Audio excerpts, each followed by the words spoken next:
നമസ്കാരം. എല്ലാ ഓസ്ട്രേലിയ മലയാളികൾക്കും ഗുഡ് മോർണിംഗ് ഓസ്ട്രേലിയയുടെ മോർണിംഗ് ന്യൂസിലേക്ക് സ്വാഗതം.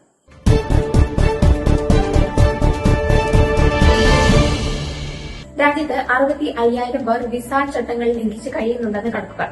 സാമ്പത്തിക വർഷത്തെ കണക്കുകൾ പ്രകാരം 75,000-ത്തിലധികം ആളുകൾ രാജ്യത്ത് നിയമവിരുദ്ധമായി താമസിക്കുന്നുണ്ടെന്നും ഞെട്ടിക്കുന്ന വിവരങ്ങളാണ് പുറത്തുവന്നിരിക്കുന്നത്. ഇതിൽ ഏകദേശം 25,000-ത്തോളം പേർ കഴിഞ്ഞ 10 വർഷത്തിലേറെയായി വിസയില്ലാതെ ഓസ്ട്രേലിയയിൽ തുടരുന്നവരാണെന്ന് ആഭ്യന്തര വകുപ്പിന്റെ രേഖകൾ വ്യക്തമാക്കുന്നുണ്ട്. അതിർത്തി സുരക്ഷയും കുടിയേറ്റ നിയമങ്ങളും കർശനമാക്കുന്നതിന്റെ ഭാഗമായി വിസ കാലാവധി കഴിഞ്ഞും അനധികൃതമായി താമസിക്കുന്നവരെ കണ്ടെത്താൻ പ്രതിപക്ഷം ശക്തമായ നീക്കങ്ങൾ ആരംഭിക്കുന്നതിന് ഇടെയാണ് പുതിയ കണക്കുകൾ പുറത്തുവിട്ടിരിക്കുന്നത്. വിസ റദ്ദാക്കപ്പെട്ടവരും കാലാവധി കഴിഞ്ഞിട്ടും മടങ്ങാത്തവരും ഈ പട്ടികയിൽ ഉൾപ്പെടുന്നുണ്ട്. വരും ദിവസങ്ങളിൽ വിസ ഓവർ സ്റ്റേ ചെയ്യുന്നവരെ കണ്ടെത്താനുള്ള പരിശോധനകൾ രാജ്യമൊട്ടാകെ ശക്തമാക്കുന്നുവെന്നാണ് റിപ്പോർട്ടുകൾ സൂചിപ്പിക്കുന്നത്. Exquisite jewelry, exclusive offers when celebrations glow and traditions shine. Malabar Gold and Diamonds दे रहे हैं आपकी खरीदारी पर एक खास offer. Now is the time to shop. ഇന്ധന കാർഷിക പ്രതിസന്ധികൾക്ക് ആശ്വാസമായി ബ്രൂണയുമായി പുതിയ കരാർ ഒപ്പിട്ട ഓസ്ട്രേലിയ.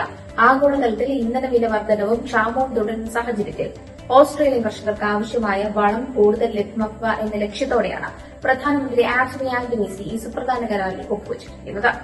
തന്റെ ഏഷ്യൻ പര്യടനത്തിന്റെ ഭാഗമായി ബ്രൂണൈ സുൽത്താൻ ഹസനാൽ ബോൾക്കയുമായി നടത്തിയ കൂടിക്കാഴ്ചയിലാണ് ഊർജ്ജ ഭക്ഷ്യ സുരക്ഷാ സംയുക്ത പ്രസ്താവന പ്രഖ്യാപിച്ചത്.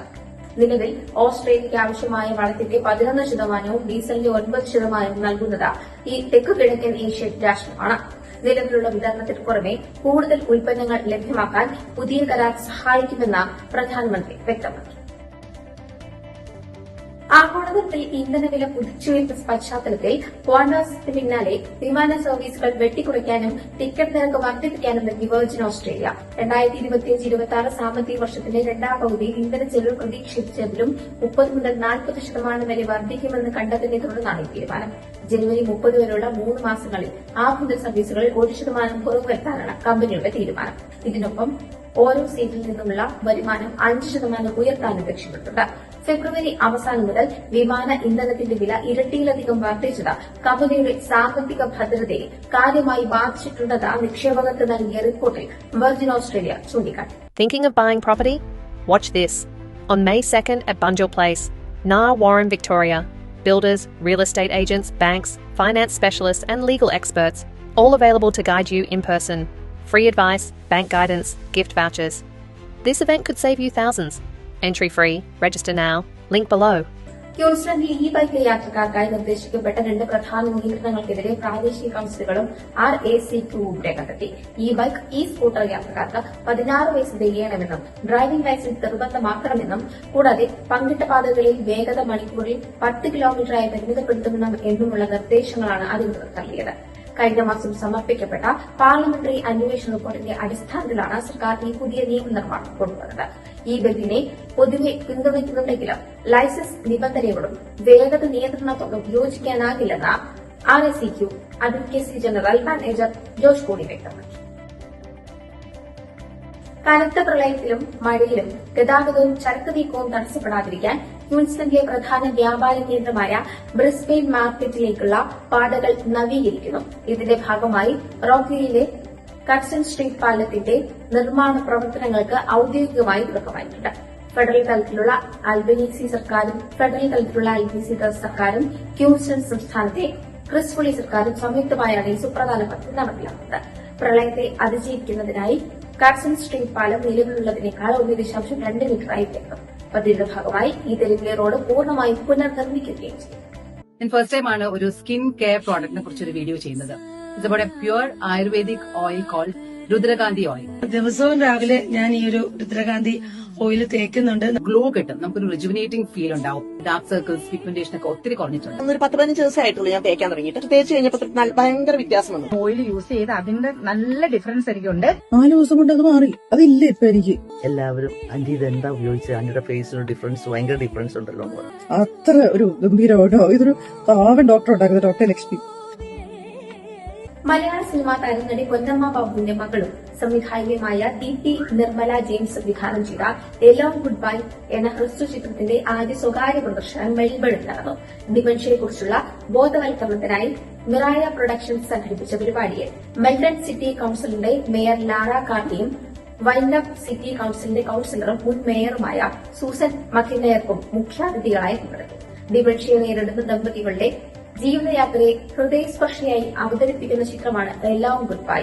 Lawrence A Jackson, Jackie Jackson എന്നിവരാണ് കേന്ദ്ര കഥാപാത്രങ്ങളെ അവതരിപ്പിച്ചിരിക്കുന്നത്. ഹിന്ദു സൊസൈറ്റി വെട്ടിക്കോയിലെ ആഭിമുഖ്യത്തിൽ വിഷു ആഘോഷങ്ങൾ സംഘടിപ്പിച്ചു. സംഘടനയിലെ അംഗങ്ങളും കുടുംബാംഗങ്ങളും കുട്ടികളുമായി ഒത്തുചേർന്ന വിഷുദിനത്തിൽ കണിയൊരുക്കിയും കൈനീട്ടം നൽകിയും ആഘോഷ ദിവസം മനോഹരമാക്കി. കൂടാതെ ക്ലബിലെ മുതിർന്ന അംഗങ്ങൾ അവരുടെ വിഷുദിനത്തിലെ ഓർമ്മകൾ പങ്കുവയ്ക്കുകയും സ്മരണ പുതുക്കുകയും ചെയ്തത് കുട്ടികൾക്ക് നവ്യാനുഭവമായി മാറിയിരുന്നു. കൂടാതെ കുട്ടികളുടെ കലാപരിപാടികളും വിഷു സദ്യയോടും കൂടിയാണ് വിഷു ആഘോഷങ്ങൾ അവസാനിച്ചത്.